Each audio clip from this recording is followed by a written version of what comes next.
Hi, everybody. Welcome back. My name is Dr. Yasmin A. Flores, and we are at the Arts at EPCC. Another beautiful afternoon here in El Paso, and I am with two amazing people today.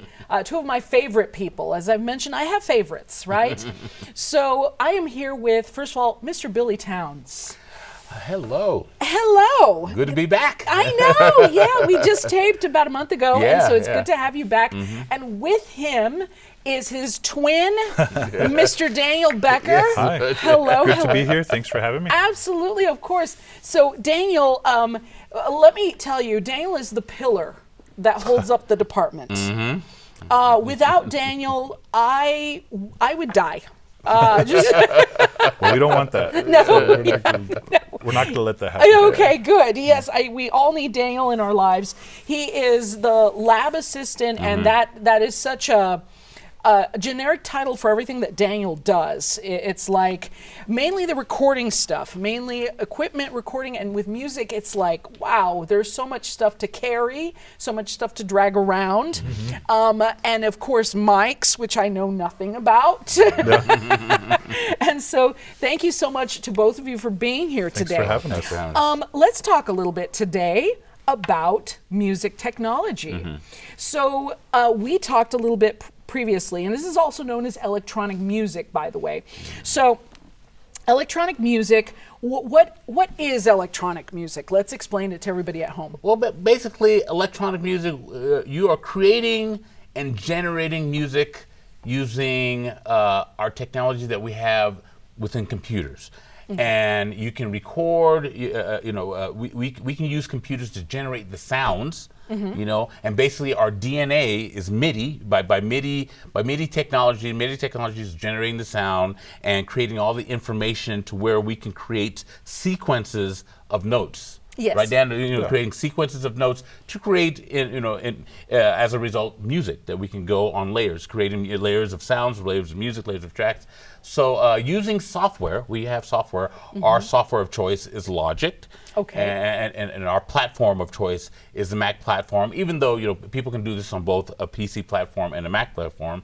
But it's using that basically software to create the music, but you can still record guitars, you can still record voices and everything. But how much fun it is to go and interface that with music that can be generated electronically using the synthesizer sounds, the musical loops, etc., and just play it together. So within our class, we start students, and they don't have to have any musical experience at all. Right. Dr. That's Flores. amazing. What they do have to have, when I tell them on the first day, is a love for music. Awesome. Have a love and a yearn for creativity of music, to where you come in, and then we will guide you as far as using your creativity on creating music electronically, and a very, very small knowledge of computer, the use of using a computer mouse, all the basic functions, all that. If they can run their phone, they can run our software. But using that to go and create music that can be exciting, that can be stimulating, and any style of music is a fair game. And just to have fun creating, using, and it's really easy. It's dragging and dropping, and Dan, he demonstrates a lot using Logic software. It's basically just a simple process of using your mind to say, okay, what kind of rhythms do I like? What kind of melodies do I like? What kind of sounds do I like? And everything can be accessed electronically on the software and built from there. And then down the road we get them to use other resources, but we really focus on using the software to create music that each student can come up with, and it's a lot of fun. It's a really good journey. It looks like it, and I have observed you in class before, and first of all, I'm always amazed with the end result of the projects. They're amazing. We are too. We go, wow, we have creative students. Yeah. We really do. I mean, you all do. I can't take any credit because I don't see a lot of those students, because again, they don't have to have that knowledge of how to write and read music necessarily to create these masterpieces. And what's funny to me is that it legit sounds like commercial music. And that's another name for it, by the way. This goes by many names, right? Yeah, it's like yeah. Santa Claus, right? Yeah. And so, so it's like, I hear the music right away. I'm like, this reminds me of like a commercial for gum, or this reminds me of a commercial for airplanes or Yeah. and I'm just always like, wow, that's awesome. Yeah, they once they have that love of music, they take themselves to the journey saying, wow, I can do this with software, and it's a lot easier than they think. Thanks to the advent of computers and technology that we have today, it's a lot easier to say, wow, well, if I can do this, I can do this. And then Dan demonstrates, okay, well, this is what the software can do. We can do that. Well, now we can do this. We can do this. We can do this. And then all of a sudden, they're creating music that is, especially the ones that really know how to do it. They approach professional levels. They really do. They get really, really good at doing that. Yes, they do. Absolutely. And so there's a MIDI 1 and a MIDI 2. And those classes, they can take fall or spring. Right? And so I'm going to advertise to all of you out there. All of you, tell your children at home, your grandchildren, your aunts, your nieces, your band uncles, students. your band students, right? If you're watching, yes, absolutely. Tell them about this course. MUSC 1331 is the entry-level course. And what's exciting is that we're now building a degree around all of this. Tell me a little bit about the degree. Fall of 2023, by the way, for the degree plan. Yeah, the degree plan, we have it basically in two parts. In degree, if you come in with an interest in engineering, and Dan has, he'll be captaining in a lot of the courses and the creativity is how we put together as far as audio engineering. And then that is saying, okay, I'd like to go, and how do I bring a group or musician to record in the studio, so to speak, in its generalities right there. And then the other half was the music business side of it. How do I go out and get a gig? How do I manage a band?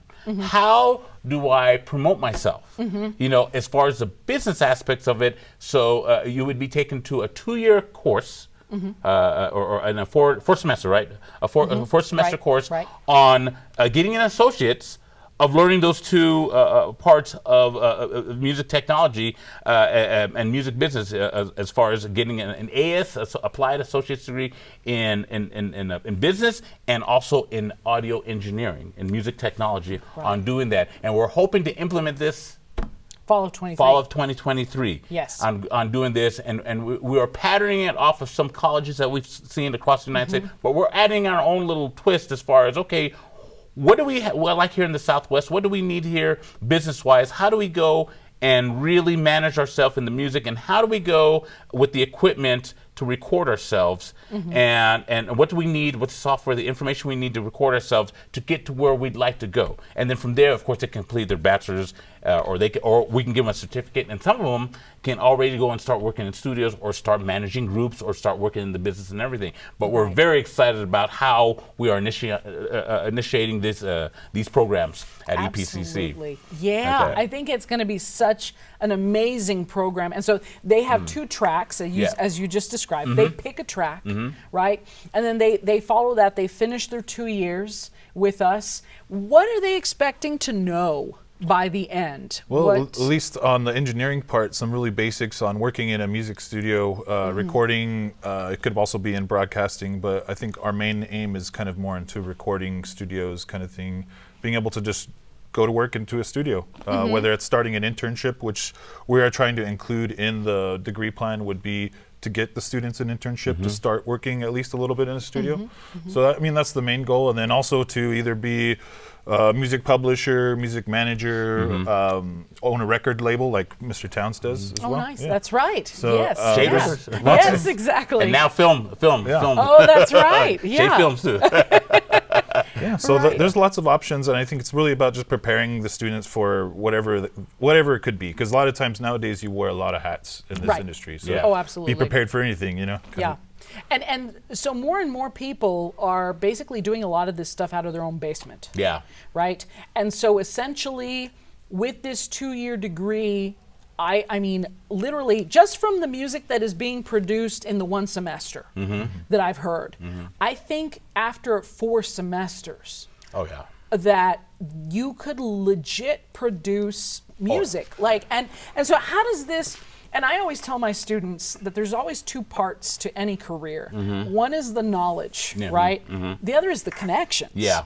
So tell me a little bit about, and you did this today, you took them out to Star City. Yeah, we toured Star City to give them a taste of a slice of what it's like, or the experience, or not the experience, but seeing, exposing them to the professional world of the studios out there, and what those studios, and not only in recording audio, but recording concerts, live entertainment, music videos, et cetera, et cetera, et cetera. And you know, so and a lot of my students today, they came, wow, you know, this is really nice. And and they were broadcast majors for my audio production in Mass Comm, and some of them were music majors, or they were my MIDI class. And it got them to see that, you know, this is what, especially at that age, you know, this is what you can strive for. If you like to do music, if you like to do this, that, you know, these courses at EPCC, I hate to say it, it's one of the best places to start. You know, to go and get that knowledge, like Dan said, to get that knowledge on doing that. And Dan, you know, with Dan, he set up a lot of good avenues in audio engineering of how we're going to reconstruct our rooms, our areas at EPCC, how we can connect it. Very similar to what Star City Studios is doing. Okay, yeah, say that 3 times. We're gonna connect ourselves from classroom to classroom to give it that real world experience of how people can be over there and we can record here. It's technology. You know, and Dan's the man at that as far as laying the groundwork of how students can learn and build and get experience on recording using that technology. That's so awesome. So let me talk to Daniel a little bit about this, and you know, we've sat around and discussed our hopes and dreams, right? I've had a lot of fun dreaming up and imagining what it could be like. And part of my inspiration is definitely Star City. They have that idea of like every room is connected. And you can use basically every room as a place to record. And all from the main control room you can access, you know, you could have mics all the way across the building, and you can incorporate that in your project. So it's been a lot of fun for me. We're not quite there yet, but we're getting really far. I have my equipment wish list, and we're starting to consult with people, and it's a very exciting time at community college. Oh yeah, absolutely. I'm excited for you all too, and for us as a whole department, because we, for example, today behind these curtains lies many instruments and music stands, because we are recording several of our ensembles here. And so EPCC TV was kind enough to allow us to get a few of our ensembles to come and record here this past week. 2 weeks that it's been going on. And so this is something that eventually you can do in-house at the A building, at Via Verde. As much as we love this place, we love the ASC. It's beautiful, it's clean, it's pretty. The A building is basically, we're looking at a window, right? A window that's going to separate what is currently the storage room that will oversee the large rehearsal room, so that groups can go in and play. Now, currently, you essentially do this, right? Yeah, we just set up every time. So that would be cool to have a permanent install, and we just have to set up a couple mics and we're good, instead of having to set up everything. I mean, I mean, it's not something that we've been doing it, but it'd be so much easier if everything's just kind of set up and ready to go. So we have some good ideas already implemented, and I think once the space opens up and we get that going, it's going to be great. That's awesome. And yeah, we do have several music rooms, as you mentioned, and so it would be so much easier. So just to kind of, I'll tell you from my perspective, again, clarinet player, I don't know, whatever, right? So I know that Daniel records, for example, sometimes soloists. In one of the rooms, and then if it's a larger ensemble, he records it in 1201, right? Sometimes you even record stuff in the piano lab. I've seen people, and instrumentalists, vocalists, I mean, and then they'll add the tracks that they're creating on their computer, right? So they'll add their voice or their trumpet playing, and we've had some great trumpet players that have taken the MIDI classes, and so they add that on. They layer it, basically. And so it's so amazing to me. And it's like, Mind you, I become sad because then you don't need a real clarinet player. That's not true. You just have a nice, perfect one. And the thing is now, what he was saying, down the road, we can be hardwired in to where instead of setting up, he'll have a permanent station, and that station will build. He'll build on that to where, okay, you can be in this space, that space, and he'll have his central location of where he can record from. He doesn't have to go and set up every time and all that. And that just makes things run more efficiently out there as far as you guys record recitals and all the groups and everything. I mean, it's a wonderful thing, and it's just all streamlined, and I love that. Right. And 1201 is our main room, so we use that for our departmentals, for example. I'm kind of curious. I mean, now we're just thinking. Now we're just talking out loud, as we do. I wonder if there would be a way. Well, there is the control room above the flex hall. Yeah. It's empty right now. Yeah. It's got nothing in it. But essentially to record from there, like the bigger recitals. Yeah. That would be And that's really a beautiful awesome. new building. You know, it is gorgeous. Beautiful new building, It and is. I see a lot of things coming from that. You know, I just want to say, no matter what instrument you play, what genre and everything like that, I think our class is very important because as you learn your instrument to play, whether you're playing a brass instrument, a woodwind instrument, a percussive, piano, whatever like that, a good thing to learn is to record yourself. You can get nowadays we have software. We live in 2022. It's come a long way. Software from our phones, everything. Record yourself, and it helps in rehearsal. It helps your sound. Yeah. It helps your practice Absolutely. and all that. So I tell the students, use it to help. You can create accompanying tracks, or you can use it to record yourself to find out how you sound and just get better on your instrument. So that's why I think our class is good for any musician out there, not to create music, but how about record yourself and listen to how you sound. Right. And process your music within the same thing. And it's the same thing. And then you can make it grow with other electronic sounds and everything. So our class can go across many ways to interface with the music education, we'll say, on doing that. And, Awesome. and it's great because that's when I learned, I recorded mine on the old cassette tapes. Yeah. Music technology has come quite That a was my ways, music right? technology. Oh, how funny! Now I do it now. I do it record if I'm for my film. We did a lot. I did a lot of composing. Yeah. And of course on that and recording. So it comes in very much handy in composition, and audition of your music, listening back, and just increasing your playing capabilities. I think as far as how our class can benefit any musician. Absolutely. Or vocal. Or Right. vocalists too. So. Right. That's awesome. I have a dumb question for you guys. I mean, while they're here, might as well, right? So, quality on a cell phone. Can you improve that by adding a mic input? Yes. I would think you need a interface, something that you could plug a good mic into. I think as long as the mic is good.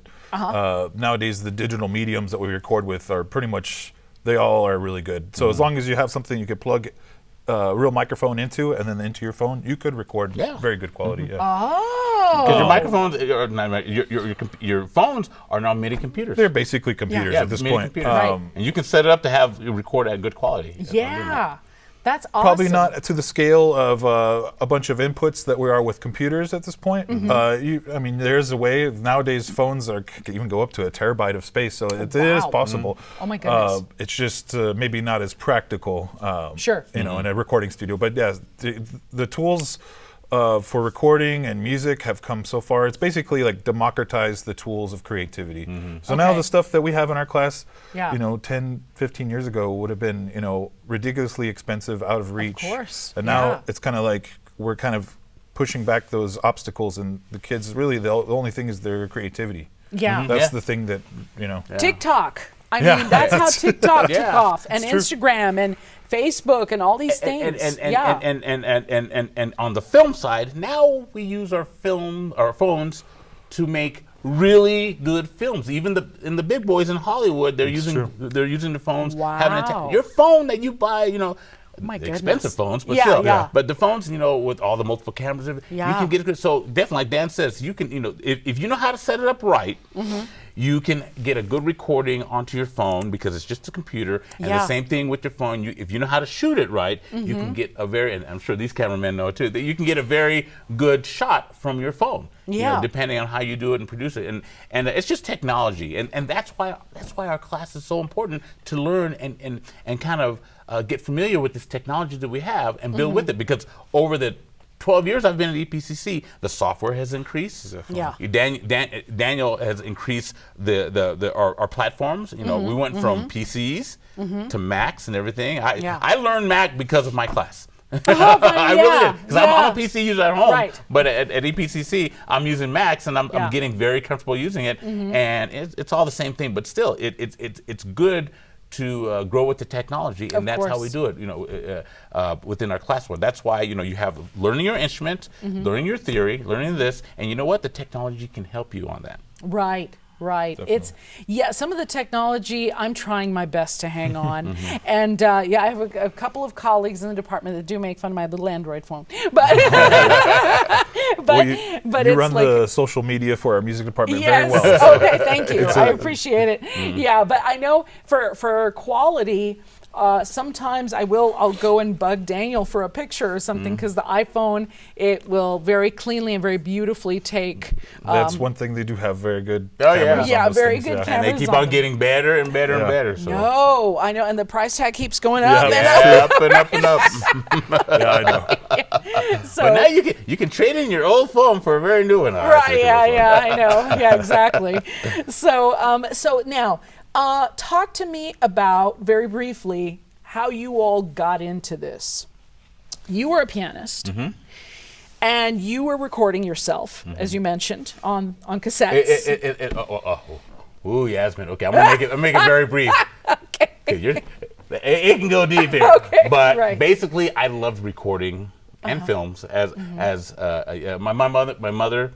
my late mother, she's a piano teacher, so enough said. I came out practically of the room playing piano, and everything. Course. But with that, she had on the organ, she had a little simple beat maker. Nice. You know, on the old organ, Little drum machine, right? the old drum machine that you just hit the buttons. Yeah. There were just punching buttons. Yeah. And wow, they had beats that she played along. So that was her foray into electronic music. I'm going, wow. And then as I got into college, I realized the sequencers that, the computers that put notes together like that. Right. I with my compositions, I played along with that, or I started creating music on doing that with the old sequencing. No software, no computers yet. Okay. This was actually, actual units that made from tape, and they made sequences of songs. And Fast forward, I just really love creating using software. I programmed, I rarely do it these days because, I let Dan do all the keyboard programming. But I used to have keyboards and program sounds and everything, and went this and that, and I have a portable keyboard. Crazy, but now it's so advanced, and they come out, the music out of the box, the keyboards and instruments, they're so well. I'm just happy with that, what I have here. And then I use that, and I recreate that.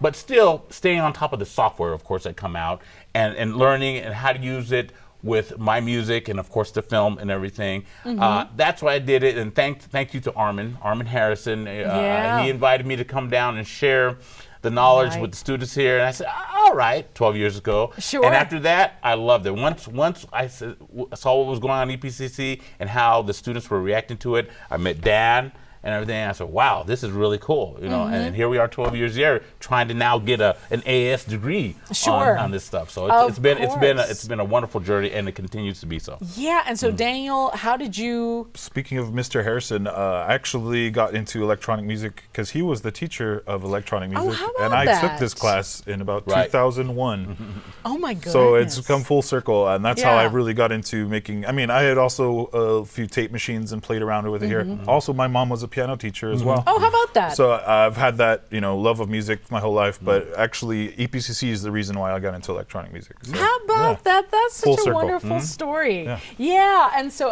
Mr. Harrison, I need to have Armin on the show. Yes. I have not had a chance because this semester it's over almost.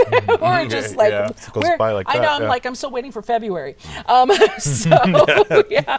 But that's really amazing. And I'm so grateful to the two of you. Your students love your classes. I mean, I've never seen anyone come out of those classes unhappy. Yeah. It's like they come out of my classes sometimes a little unhappy. I'm like, No, but Right. Dad and I, we actually devised how can we take the students to a better journey. We are Right. every single semester, we really are trying to make our courses better. And me teaching the academics, Yeah. we research software. We're going to NAM. We're gonna look into the new stuff that's out. We try to get the industry standard stuff to bring it to our class and apply it. So we are trying every single semester on how to make our class better, and it's a lot of fun. We want them to have the best possible experience, and hopefully these students will tell them about that. Yeah, of course. Coming through the course. Because they see we have fun with it, they see us perform and everything, and how we apply it, and we Right. want to take them through the same journey. And again, the course is MIDI 1, MIDI 1 for beginners. And if you have some experience, you can take MIDI 2 to where you get into the actual recording and interfacing everything. And if you really love music, take the course. MIDI. Absolutely. What was it? 1331. 1331, and I feel like it's 2355. 2355, yeah. Yes, 23, okay. MUSI 2355, and it'll be this coming fall and in the Yes. spring, and we'd love to have you, and they can email Dan, btowns@epcc.edu or dbecker1@epcc. yeah, if they want to find, we love talking to new prospects of students that want to take our course. Absolutely. Well, gentlemen, thank you Thank so you. much Thank for you, Dr. Flores. joining. I believe his name is George. Yeah. This is the George the plant. Yeah. And he has a name now. Is he a fern? I know. I'm not in sure. between two ferns. Right. How funny. So I was going to say, yes, I appreciate the two of you coming on the show and telling us a whole lot about music technology. The next episode that you all are going to see is actually going to be students of Mr. Towns and Mr. Becker, who assists. So we're going to learn about their projects, which we will also be featuring somehow on the show in snippets, right? And then we're going to just talk to them about their experience on your show and everything else. You're going to be interviewing some very smart, very creative students, and we're talking this.